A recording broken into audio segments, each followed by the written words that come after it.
Dynamic Music Room, and today I'm showing you a free and easy way to practice any rhythm, well, pretty much any rhythm, with your students. So let's jump into it. If you like our content and you want to make sure you keep getting stuff, make sure you subscribe to the YouTube channel. Try to put out videos at least once a week or twice a week, helping music teachers all over the place. So if you like that, share it and subscribe.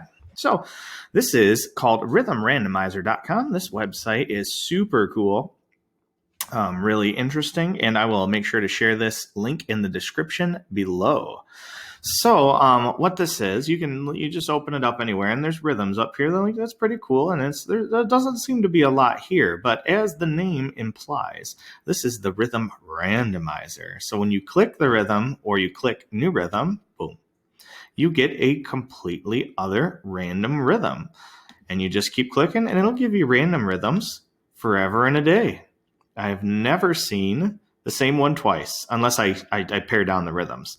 So let's explore this a bit so you can see how useful it could be.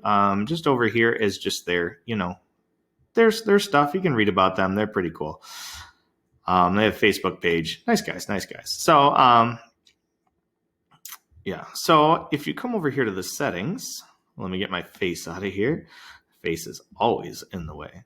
Hit this little gear icon over here and you'll see these settings, and you can even share these settings, so you can create your own specific link to these settings and send it to your students, so you can even set it up for them. I did not know this until very recently, and it was kind of frustrating, but it wasn't frustrating before. It was frustrating knowing that was there. So anyway, what you're going to want to pay attention to are these things. So measure, count, selection. Pretty obvious. Do you want 8 measures? Challenge your students. Boom. Now you have 8 measures. My kids love doing these, and they panic, and then they get really excited, and they're like, yeah, I want to try it. You want to focus on, you want to get simpler? All right, fine. And just one measure. One measure is fine too. Let's switch back to 2. It gives you a good idea there.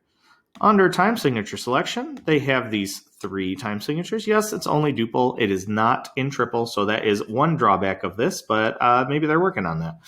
So you change the time signature, and boom, there you go.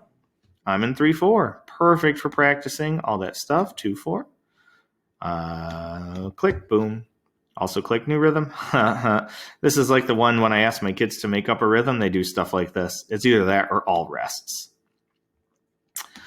You want to make it, let's switch it back to 4/4. We'll get a few more beats in there. Note selection. Whoa. This is they have so many rhythms. You can do that, and it gets them all in there. Syncopated rhythms, 8 rest combinations, dotted notes, tuplets, mixed beam notes, all that kind of stuff. So, yeah. So this is how I use it with my kids as part of their online learning or independent time if they have devices, which many of us do now. Speaking of devices and online learning, my ebook should be up for sale on the website, so I'm going to share a link with that one too. It's 9 weeks of music lessons designed for online learning, so you can check that out with slides for sharing and all that fun stuff. Check that out. So I changed the rhythms. Well, okay, let me back up. So this is what I do with my kids. On their Google Classroom, if I have, let's say, second graders, and I'm like, hey, second graders, I'm not quite ready for you to read half note yet. It's still early in the year. We're behind because of all the crazy 2020-ness. We know quarter notes, eighth notes, and quarter rests. I want you to just practice some of those. And I want you to do, you know what, we're going to start easy, my friends. We're going to do it one measure at a time. So then I would actually click Share Settings.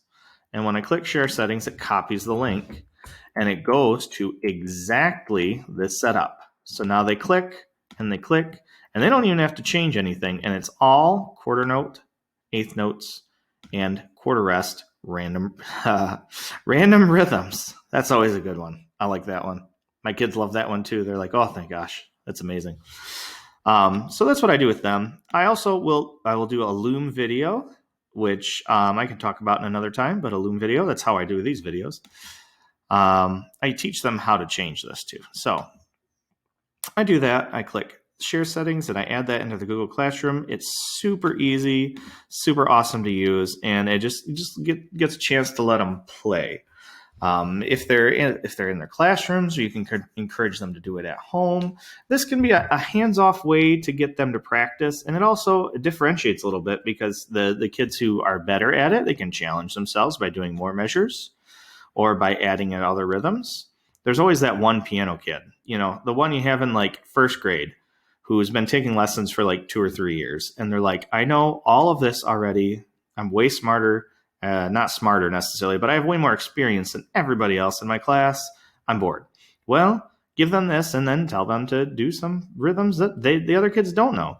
And they can show you, and then they'd be all impressed and happy, and they've challenged themselves. So just a quick little activity for you to check out. This is rhythmrandomizer.com.